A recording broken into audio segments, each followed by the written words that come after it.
Amigos y amigas de Canal Universitario, tengan ustedes muy buenos días.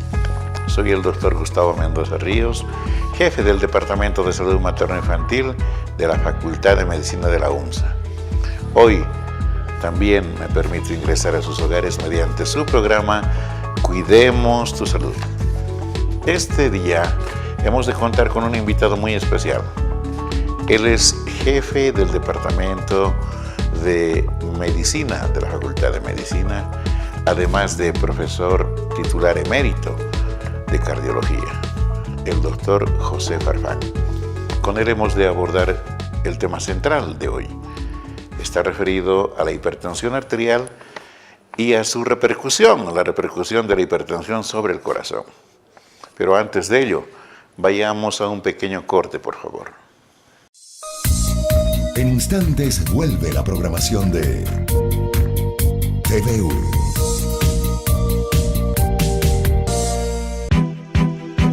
¿Qué hace la unidad de transparencia? Promueve que la información académica, financiera y administrativa sea de dominio público. Investiga presuntos actos de corrupción, canalizando, si fuera el caso, a la instancia respectiva para su sanción. UNSA Transparente.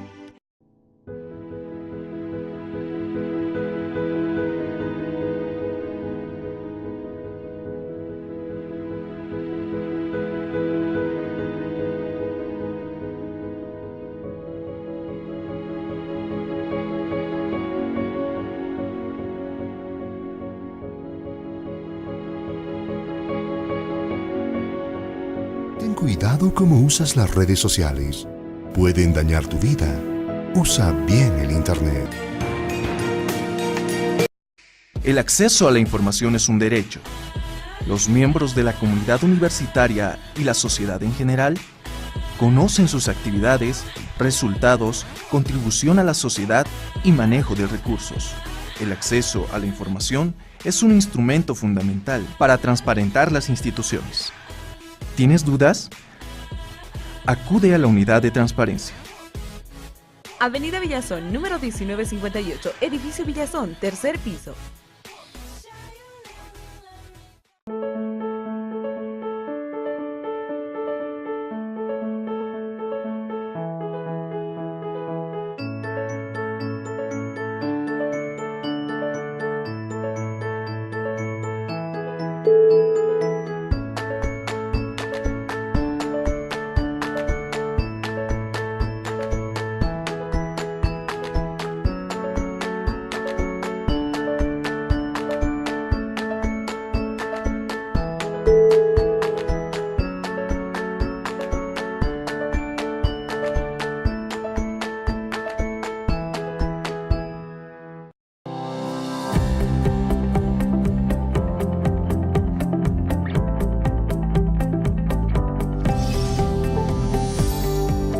UNSA Transparente.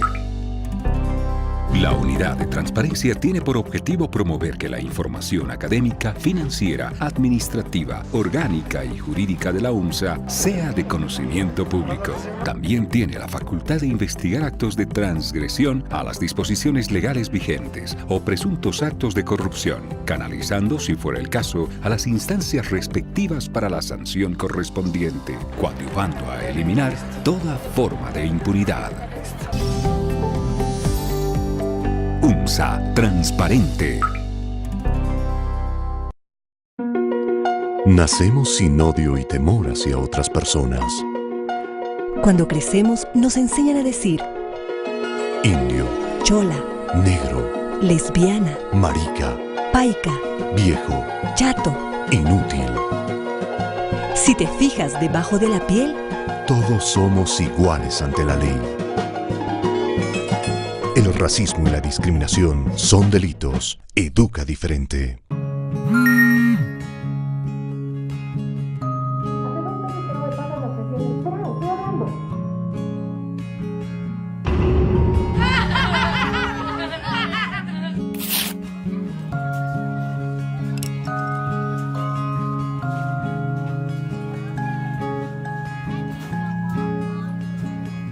El bullying es discriminación. Cambiemos todos. Convive sin violencia.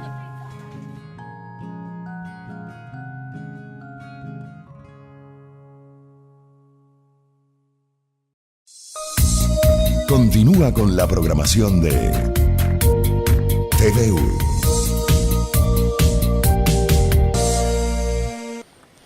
Amigos, como lo habíamos mencionado, está compartiendo el set con nosotros el profesor doctor José Farfán Carrasco. Él es especialista en cardiología y tenemos el placer de recibirlo en este set.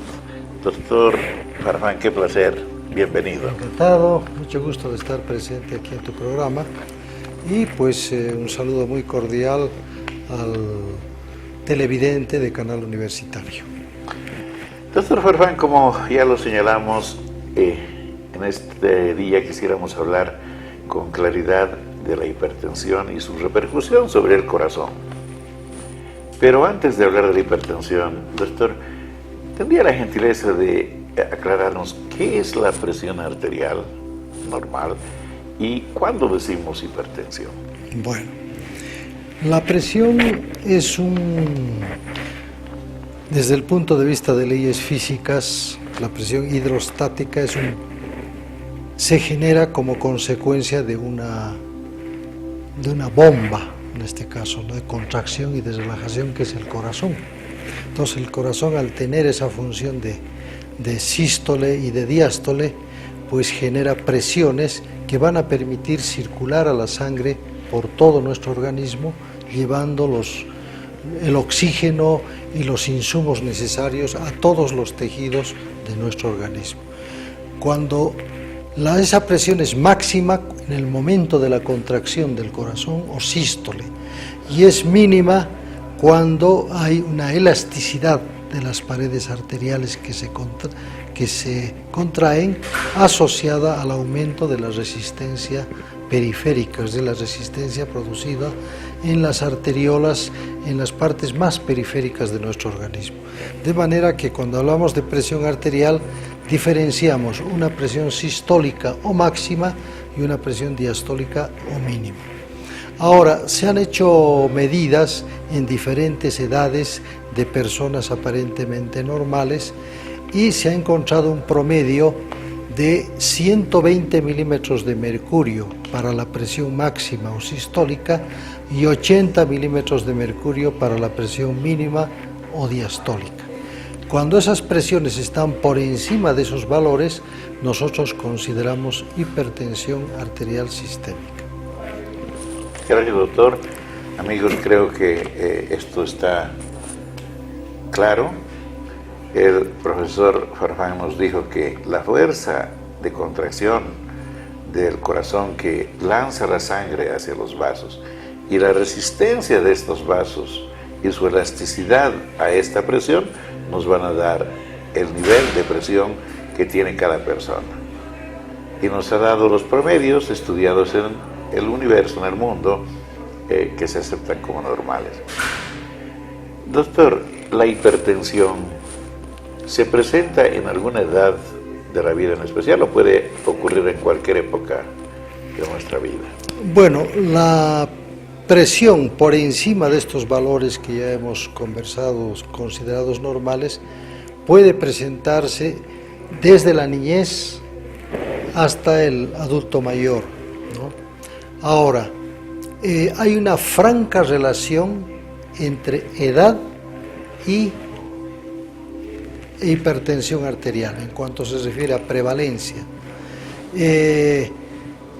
Según la OMS, a partir de los 25 años de edad, entonces esa presión arterial va subiendo a medida que aumenta la edad de una persona, y siendo entre la edad de 20 hasta los 39 años de edad, la prevalencia de la hipertensión es de aproximadamente el 10%. Es decir, el 10% de las personas de ese grupo etario tienen hipertensión arterial. A medida que va aumentando la edad, ya a nivel del grupo de los 70 años, ya la hipertensión aumenta en prevalencia para llegar casi a un 70% de hipertensos. Es decir, hay una franca relación entre edad e hipertensión arterial. Cuanto más edad tenga una persona, mayores probabilidades de tener hipertensión arterial. Uno pensaría, doctor, entonces, de que la presión de alguna manera va incrementándose conforme pasa la edad. Así es. Y como usted dijo, la gente de 70 años en un 70% es hipertensa. Pero ¿la hipertensión es normal en cualquier edad o no la es? No, se ha considerado como valores normales lo que ya había mencionado, 120-80. Y se han hecho estudios epidemiológicos para ver en qué momento esa presión arterial podría considerarse ya patológica. Y se ha relacionado con la aparición de las enfermedades cardiovasculares, porque sabemos que estas enfermedades cardiovasculares son la primera causa de muerte en el mundo. Entonces se ha visto en el estudio de Framingham, es un estudio que se ha realizado en los Estados Unidos, donde que una persona que era normal, con presión normal a partir de los 50 años, va aumentando la edad y va la presión arterial también incrementando, y los incrementos por encima de 20 milímetros de mercurio para la presión sistólica y 10 milímetros de mercurio para la presión diastólica duplican la mortalidad por enfermedad cardiovascular. Y si eso se dobla en 40 milímetros de mercurio, se cuadruplica la presencia de enfermedades cardiovasculares. Es decir, este valor de 120-80 es consecuencia de un estudio epidemiológico que se ha realizado en los Estados Unidos. Muy interesante, doctor. Amigos, el doctor nos acaba de señalar que si aumenta la presión arterial sistólica 20 milímetros de mercurio y la diastólica 10, estamos frente a una hipertensión, para decirlo simple y sencillamente. Es decir, todas las personas que tengan 140/90 para arriba deben ser consideradas como hipertensas. Porque el profesor Farfán dijo que si se tiene estas cifras para arriba, entonces la posibilidad de sufrir problemas cardiovasculares se duplica. Y si estas cifras aumentan mucho más, el riesgo es todavía mucho mayor. Así es, ¿verdad, doctor Farfán? Es verdad. Ahora, aquí sí hay que tener en cuenta un dato que me parece muy importante. Hay un término que nosotros lo utilizamos que es la sostenibilidad de ese valor de presión arterial. Muchas veces hay colegas que en la consulta externa le toman la presión a una persona, toman valores superiores a 140/90 y de entrada les dicen que son hipertensos y que debe tomar un medicamento X, Y o Z o hacer cambios de estilos de vida. Entonces, en esas circunstancias ya está establecido que debemos nosotros definir, los médicos, si es o no una hipertensión sostenida. Y para hablar de sostenida, debemos necesariamente tomar la presión mínimo 3 veces en circunstancias diferentes, o sea, en días diferentes. Si en esas 3 veces la presión está por encima de 140/90, recién consideramos al paciente hipertenso crónico. Y ahí va a requerir el tratamiento farmacológico asociado a los cambios de estilos de vida. Lo que usted acaba de señalar es importantísimo, porque efectivamente la gente suele guiarse solo con una toma y esto sería incorrecto. De hecho, el diagnóstico de hipertensión arterial con propiedad debe hacerla el médico para que en su caso instituya el tratamiento que corresponda. Doctor, ¿existen factores de riesgo o predisponentes para que una persona haga hipertensión? Bueno, más de la edad, por supuesto. En cuanto a los factores predisponentes para una hipertensión, tenemos, por ejemplo, la herencia. El hecho, se ha detectado que personas que han nacido de familias de hipertensos, está incrementada la En instantes vuelve la programación de TVU.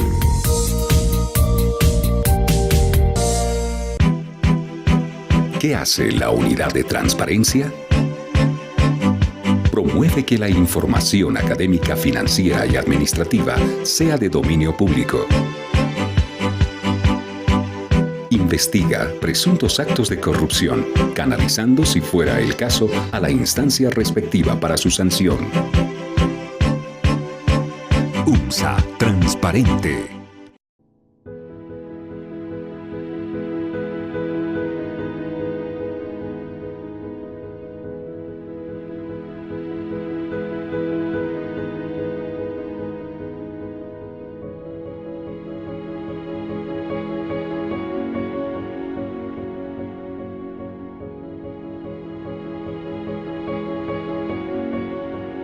Ten cuidado cómo usas las redes sociales.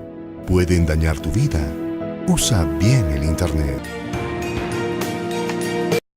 El acceso a la información es un derecho.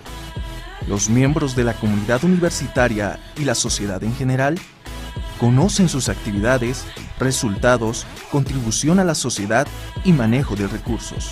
El acceso a la información es un instrumento fundamental para transparentar las instituciones. ¿Tienes dudas? Acude a la unidad de transparencia. Avenida Villazón, número 1958, edificio Villazón, tercer piso.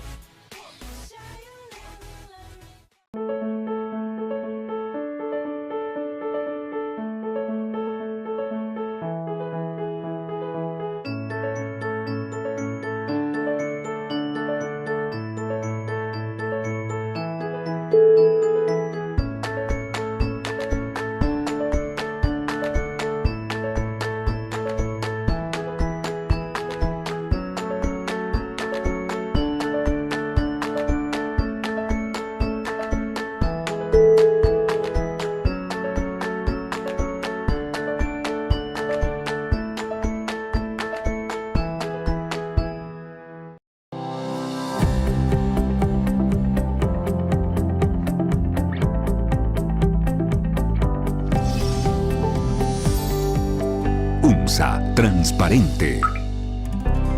La unidad de transparencia tiene por objetivo promover que la información académica, financiera, administrativa, orgánica y jurídica de la UMSA sea de conocimiento público. También tiene la facultad de investigar actos de transgresión a las disposiciones legales vigentes o presuntos actos de corrupción, canalizando, si fuera el caso, a las instancias respectivas para la sanción correspondiente, coadyuvando a eliminar toda forma de impunidad. UMSA Transparente. Nacemos sin odio y temor hacia otras personas. Cuando crecemos, nos enseñan a decir Indio, chola, negro, lesbiana, marica, paica, viejo, chato. inútil. Si te fijas debajo de la piel, Todos somos iguales ante la ley. El racismo y la discriminación son delitos. Educa diferente.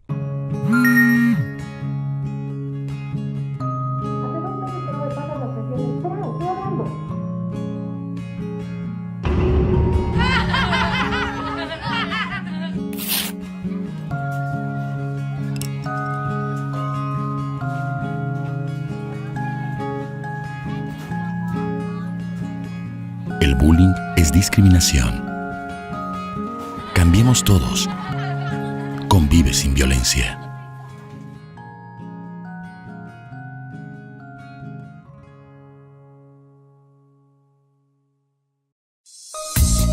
Continúa con la programación de TVU. Doctor Farfán, estuvimos hablando de los pacientes y de las pacientes, por supuesto, oligosintomáticas o sintomáticas, aquellas que no tienen casi ninguna manifestación y piensan que están totalmente normales.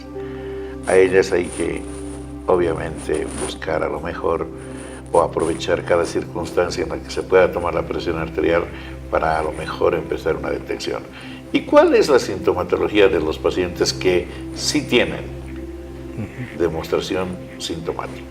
Bueno, la hipertensión arterial daña nuestro organismo lentamente y hay 3 órganos que son los más dañados, que se denominan órganos blancos. Blanco, exactamente. 1 es el cerebro, 2 el corazón, 3 los riñones y hasta 1/4 que son los vasos sanguíneos periféricos, sobre todo de las piernas.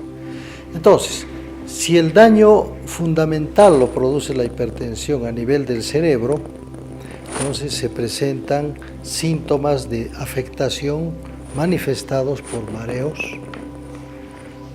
dolor de cabeza persistente,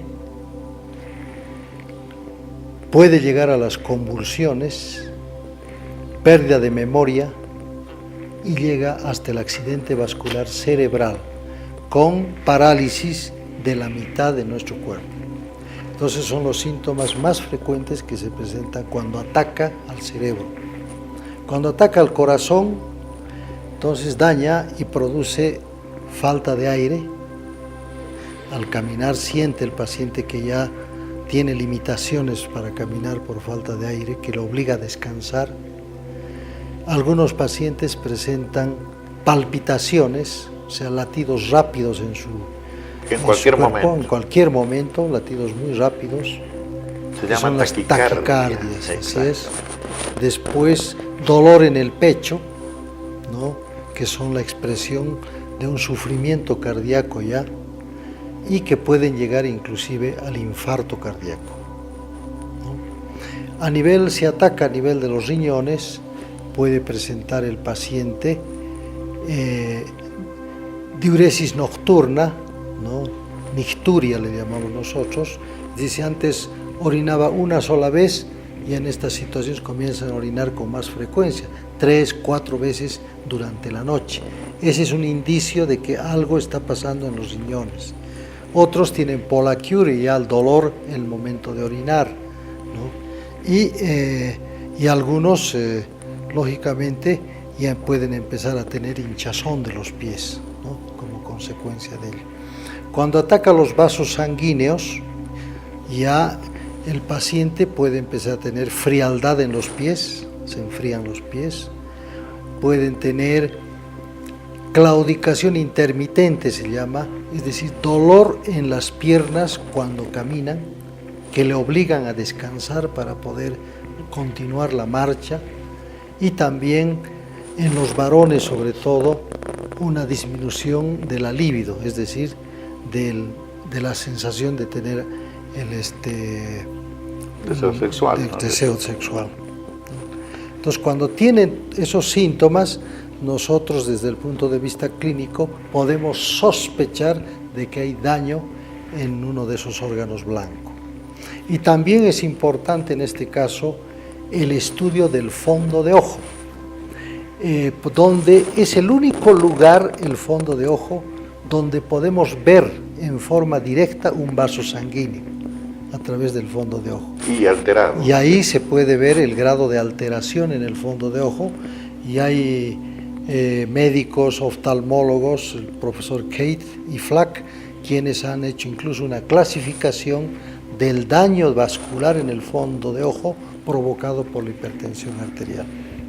Doctor, realmente nos ha dado una magistral conferencia en 3 minutos de lo dañino que es ser hipertenso. Lo más trascendental, compañeros, del daño neurológico, a más de lo señalado, dolor de cabeza, pueden haber ruidos en los oídos, visión alterada, etc., es que haya una ruptura de los vasos sanguíneos dentro de la caja de la bóveda craneal. Y como es inextensible, entonces esta hemorragia es susceptible de dañar severamente el cerebro. El profesor Farfán nos dijo, si es en un hemisferio este problema, se va a afectar la parte contralateral y va a haber una parálisis de la mitad del cuerpo prácticamente, una hemiplegia, que de acuerdo a la capacidad de recuperación y de tratamiento puede dejar secuelas permanentes o a lo mejor tener una recuperación satisfactoria. Así es, ¿verdad, profesor? Sí, Farfán? algunos pacientes, los pocos por supuesto, pueden recuperarse en hasta un 90%, pero la gran mayoría se recuperan casi en un 50-60%, ¿no? Haciendo una terapia rápida. Rehabilitadora rápida, ¿no? Doctor, el tema cardíaco es también dramático porque sabemos que las arterias coronarias fundamentalmente son prácticamente terminales, ¿no es cierto? No tienen otros vasos que suplan cuando se obstruye alguna de ellas y por eso se generan los infartos, usted me corregirá. En todo caso, si la presión es persistente, ¿por qué se produciría el infarto después de que se produzcan arritmias y todo lo que usted ha señalado? Bueno, si nosotros nos recordamos, la presión arterial es la presión que ejerce la sangre sobre la pared de los vasos sanguíneos en todo nuestro organismo. Ahora, a nivel cardíaco, las arterias que irrigan al corazón son las arterias coronarias, que también están recibiendo esa sobrecarga de presión en los vasos. Y eso condiciona a la formación de placas de ateroma, o sea, placas de colesterol. Dentro de los vasos. Dentro de los vasos sanguíneos coronarios. Y esas placas de ateroma en un momento dado pueden romperse o fisurarse. Y ante esa ruptura inmediatamente viene el fenómeno de la coagulación. Pero es contraproducente en este caso, ¿no? Claro. Porque al mismo tiempo que evita que haya un sangrado, el coágulo va tapando a la luz de la arteria. Y cuando esa luz de arteria se tapa totalmente, tenemos el infarto cardíaco, porque ya no hay circulación en ese sector irrigado por esa arteria. Entonces, esa es una de las razones por las cuales, me adelantaré un poquito, que utilizamos la aspirina como un medicamento anticoagulante suave, que sin embargo que puede prevenir justamente la producción de infarto. Ahora, la hipertensión generalmente en muchos casos se asocia con incrementos de las grasas en la sangre, que son el colesterol y los triglicéridos, que a su vez son el insumo para formar las placas, no solamente en las arterias coronarias para irrigar al corazón, sino en las arterias que van al cerebro, en las arterias que van a los riñones, en las arterias que van a todos los músculos de las piernas, por ejemplo, ¿no? Entonces es un fenómeno que afecta a todo. Ahora, como habíamos mencionado, en principio la hipertensión es poco sintomática. Por esa razón consideramos de que una de las medidas para todos los televidentes, considero de que tiene la necesidad y que hasta casi la obligación de visitar a sus centros de salud para hacerse tomar la presión por lo menos una vez al año. De eso vamos a hablar precisamente después. En este momento, Así doctor. es. Entonces, si uno diagnostica hipertensión, se someterá al tratamiento médico que corresponda. Pero creo yo, doctor, que es muchísimo más importante a lo mejor tomar medidas preventivas. Sí. Y que coadyuven además al tratamiento si se instaura este. ¿Qué medidas, doctor? Usted ya dijo una o un par de ellas. El médico seguramente le dirá que cambie de estilo de vida, ¿verdad? ¿Qué cosas enfatizan ustedes los médicos? Bueno, en doctor? primera instancia, todos los pacientes hipertensos deben realizar cambios de estilos de vida. De acuerdo. ¿En qué se consisten los cambios de estilo de vida? Primero, la alimentación. Alimentación sana en base a verduras, incremento de las verduras, ensaladas, luego frutas frescas, ¿no? En cualquiera de sus formas, ¿no? Licuadas, no licuadas, cocidas, no cocidas, pero creo que ese es un punto importante en la alimentación. Añadido a una reducción de la sal en las comidas. Y algunos países han tomado algunas medidas ya de salud pública, por ejemplo el Uruguay, donde han suspendido los saleros en los restaurantes. En Buenos Aires también, en Buenos y en Aires muchos también. países, entonces, México y porque arriba se ha también. visto que la sal es una sustancia que puede incrementar o incrementa la presión arterial. Otra medida es la suspensión del cigarrillo, ¿no? Que también debe realizarse como cambio de estilo de vida. El ejercicio. El ejercicio más simple es la caminata, ¿no? La más barata, todo. Caminar por lo menos 20 minutos, 5 veces a la semana. Y hay formas de hacerlo, ¿no? Por ejemplo, si uno vive en un lugar X y va en un taxi o en un minibús, bajarse faltando unas 3 o 4 cuadras, sobre todo en las tardes, al llegar a la casa, donde no hay mucho apuro. Entonces, bajarse 4 o 5 cuadras antes y caminar esas 5 cuadras. Entonces, ahí está forzado a hacer ejercicio, ¿no? Y no esperar llegar a la puerta para entrar a la casa. Entonces, luego, uso de la bicicleta también es un buen ejercicio. La natación, en los casos necesarios. Y en cuanto a la caminata, yo les recomendaría lo siguiente. Si va a hacer una caminata, 5 minutos de caminata a paso normal, como una especie de calentamiento. Otros 10 minutos a paso de apurado, con reloj, con el reloj. Y luego termina con otros 5 minutos de descanso, de caminata lenta. Entonces tiene los 20 minutos. A veces no es necesario comenzar con los 20 minutos, porque uno no siempre está con en un estado físico adecuado.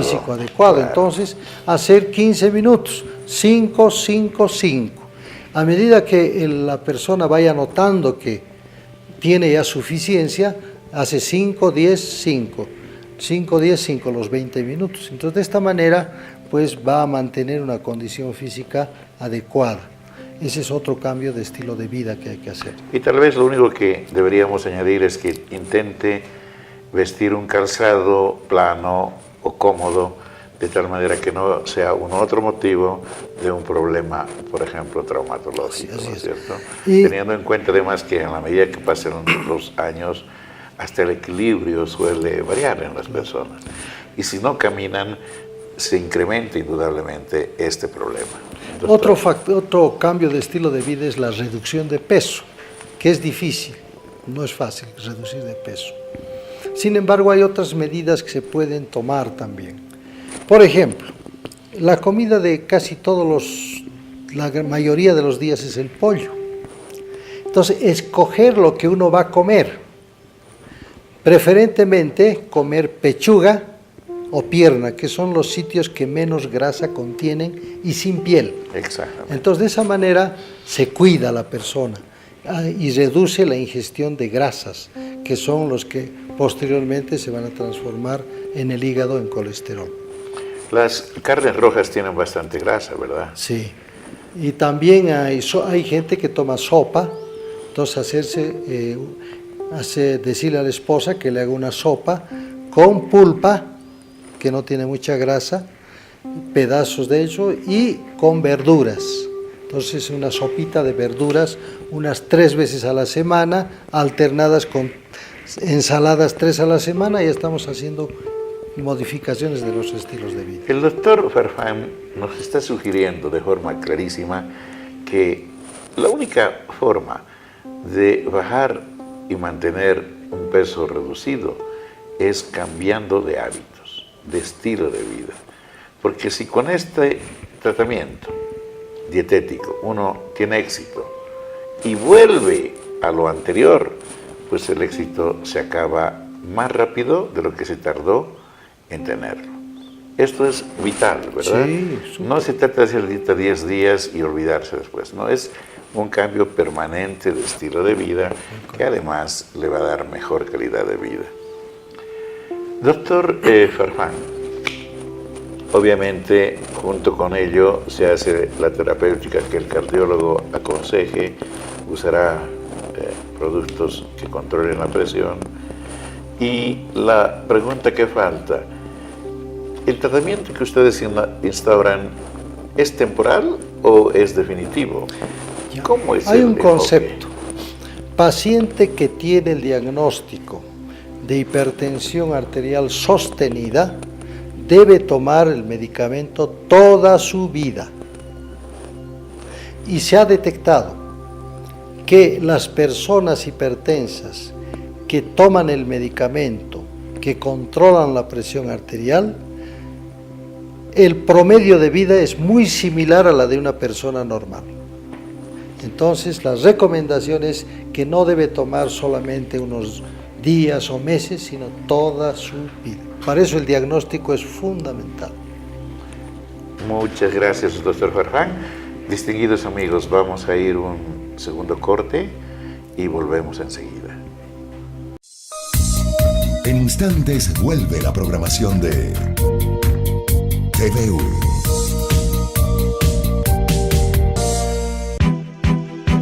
¿Qué hace la unidad de transparencia? Promueve que la información académica, financiera y administrativa sea de dominio público. Investiga presuntos actos de corrupción, canalizando, si fuera el caso, a la instancia respectiva para su sanción. UMSA Transparente.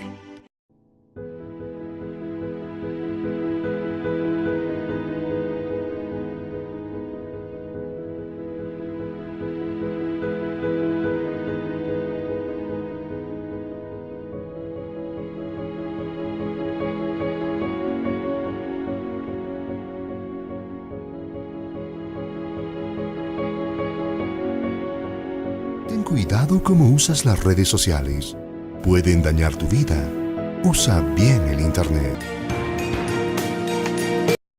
El acceso a la información es un derecho. Los miembros de la comunidad universitaria y la sociedad en general conocen sus actividades, resultados, contribución a la sociedad y manejo de recursos. El acceso a la información es un instrumento fundamental para transparentar las instituciones. ¿Tienes dudas? Acude a la unidad de transparencia. Avenida Villazón, número 1958, edificio Villazón, tercer piso.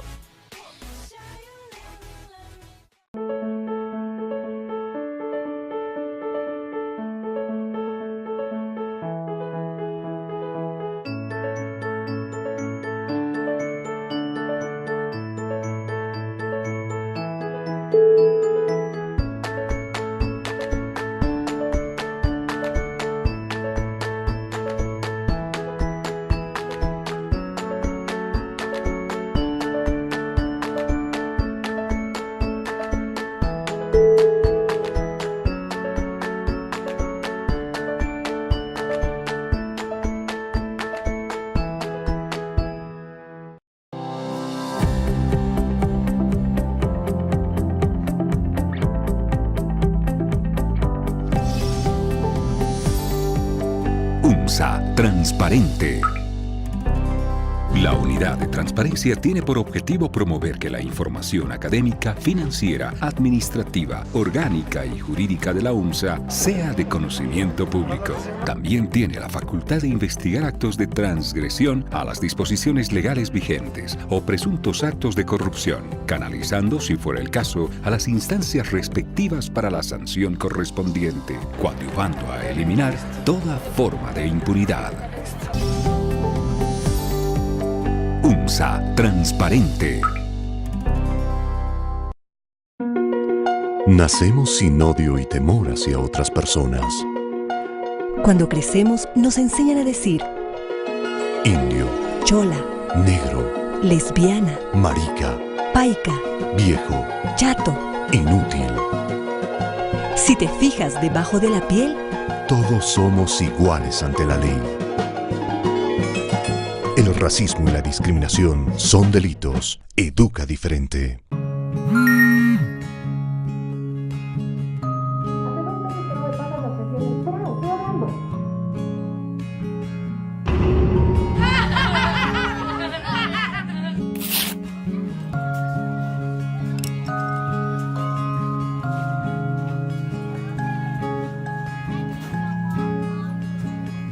El bullying es discriminación.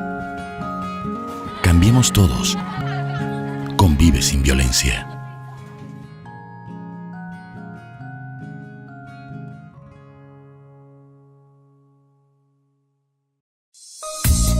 Continúa con la programación de TVU.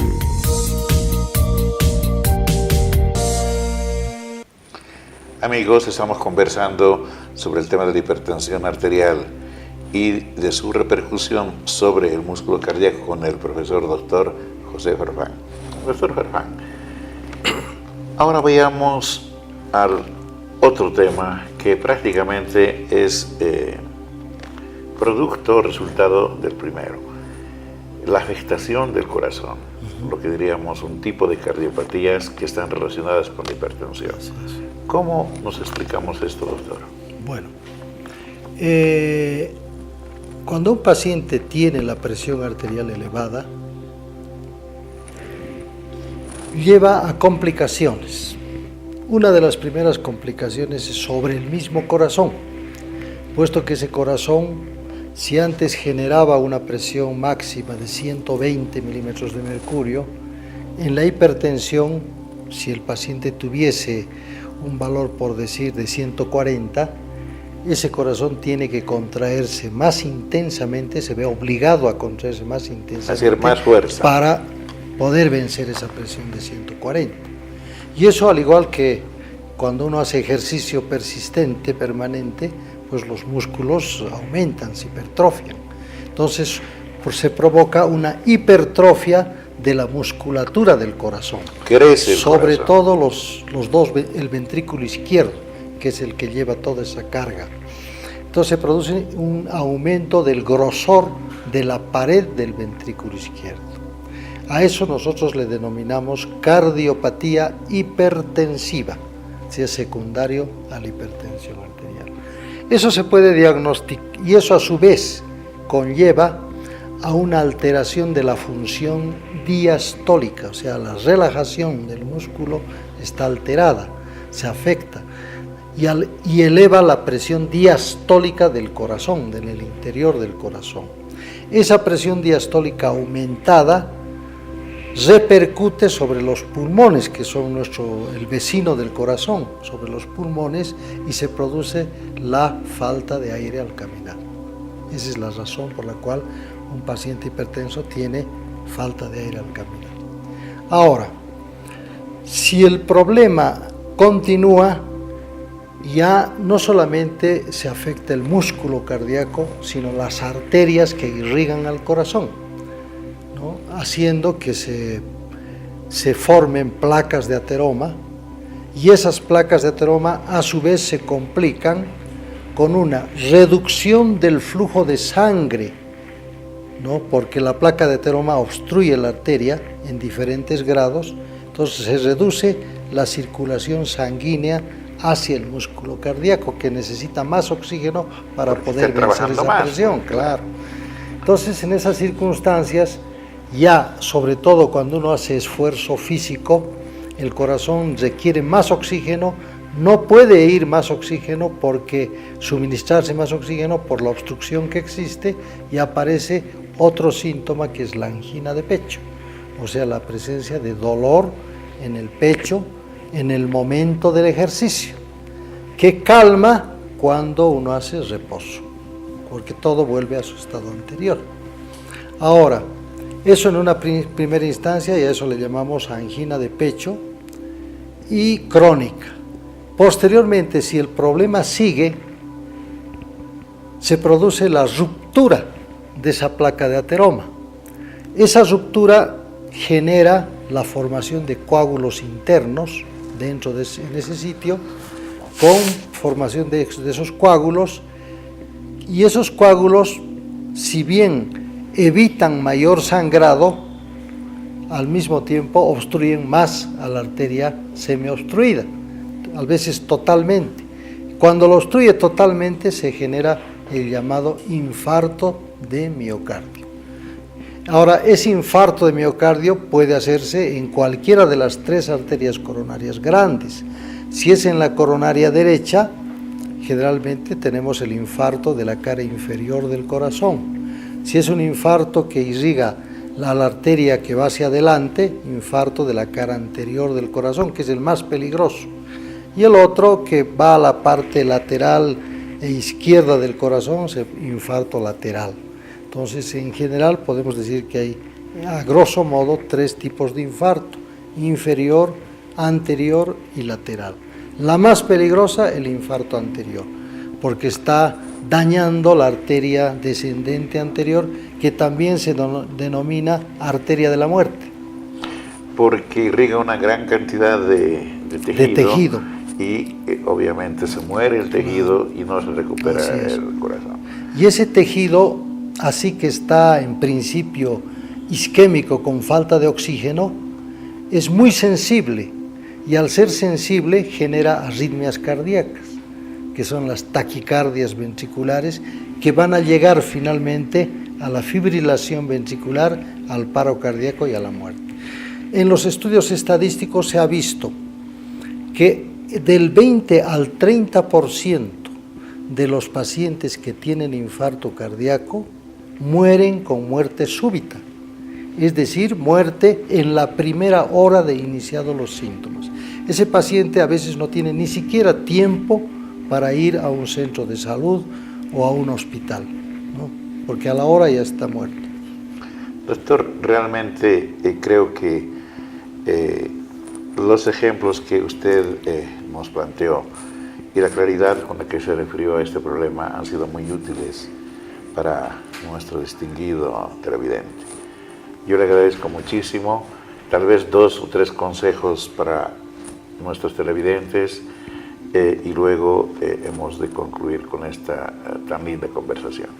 Bueno, si ya al terminar la entrevista, lo primero que puedo decirles es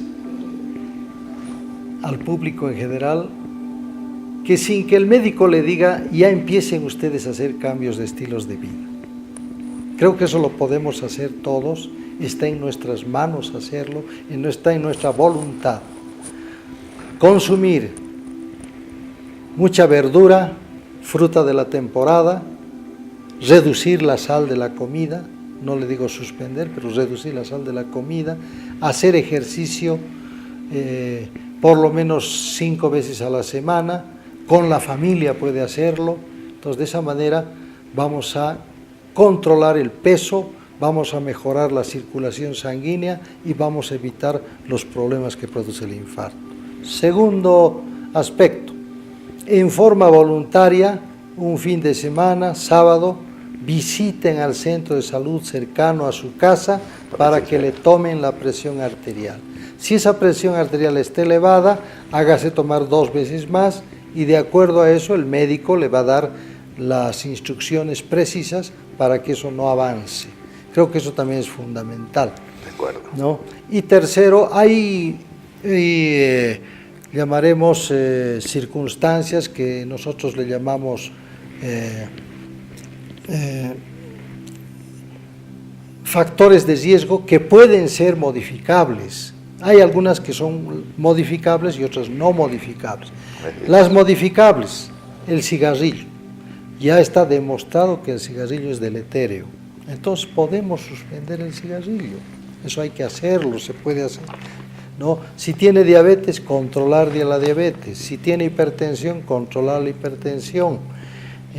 Si hay mucho estrés, bueno, eso es más difícil, pero se puede también hacer un control del estrés. Entonces son situaciones que hay que verlas, hay que pensarlas y hay que modificarlas. Todo está en gran medida tiene que estar en la mente de cada uno de los que vivimos en la faz de la Tierra. Muchas gracias, doctor. Prevenir es mucho mejor que curar, no hay ninguna duda. Doctor Farfán, con seguridad hemos de conversar sobre otro tema prontamente. Le agradezco mucho por habernos acompañado hoy. Bueno, muchísimas gracias. Hasta la próxima. Por la invitación. Hasta luego. Y estamos prestos para venir acá a su programa. Gracias, doctor Farfán. Bien, amigos, ahora permítanme ir al sector una perlita de salud.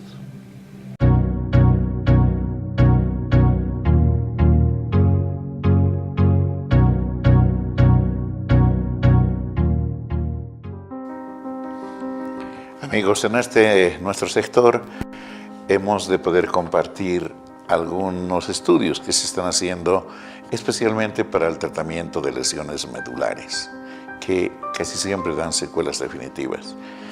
Estas experiencias se hacen en un tipo de peces tipo cebra o de la especie cebra, que nos dan luces para hacer tratamiento de este tipo. Vamos a la nota, por favor. Estudios señalan que el pez cebra inspira nuevas terapias para tratar lesiones medulares. Antón Bezeiro, investigador del Departamento de Biología Celular de la Universidad de Santiago de Compostela en España, junto con el Dr. Becker de la Universidad de Edimburgo, trabajan en un estudio de la impresionante capacidad de regeneración espontánea que muestran los peces cebras tras una lesión medular. En concreto, han demostrado el papel fundamental que desempeña la serotonina en ese proceso y que puede llevar al diseño de nuevos fármacos para su uso en pacientes.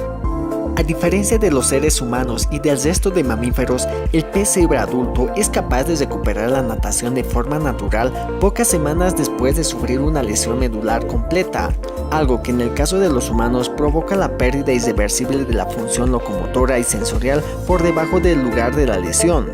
Pero más allá de la estabilización de los pacientes y terapias de rehabilitación, de momento no existe una terapia efectiva que promueva la regeneración y recuperación funcional. La idea del trabajo es descubrir qué vías moleculares se activan e intervienen en el proceso de regeneración tras una lesión medular en el pez cebra.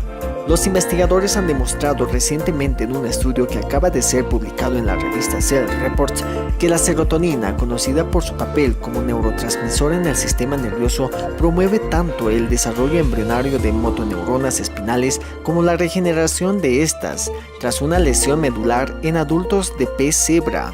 Las motoneuronas son las neuronas de la médula espinal que inervan en la musculatura para controlar su contracción y relajación. En humanos, enfermedades degenerativas o daños traumáticos medulares provocan la muerte de estas neuronas y, por tanto, la pérdida de la capacidad de controlar la musculatura corporal. Estudios previos demostraron que en el pez cebra adulto se generaban nuevas motoneuronas tras una lesión medular, pero nunca en humanos adultos. Ahora se evidencia el importante papel de la serotonina en la proliferación de células madres que dan lugar a nuevas motoneuronas en la médula espinal, lo que da pie a sentar las bases para el desarrollo futuro de terapias que promuevan la producción o supervivencia de esas motoneuronas en humanos que sufren procesos degenerativos o daños medulares traumáticos.